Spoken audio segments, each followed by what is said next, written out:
The new Prime Minister of the UK replacing incumbent Boris Johnson will be announced on September 5. This is according to Graham Brady, chairman of the Conservative Party's Backbench 1922 Committee, on Monday. Brady said the 1922 Committee, which runs the Tory leadership contest, has decided that the candidates will have to get the backing of 20 members of Parliament when nominations open and close on Tuesday.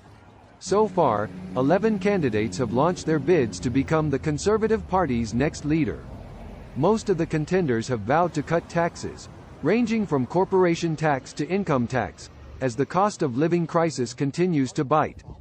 The Tory leadership race was triggered after Johnson was forced to resign on Thursday by an avalanche of resignations of cabinet ministers and other junior government officials in protest against his scandal-hit leadership.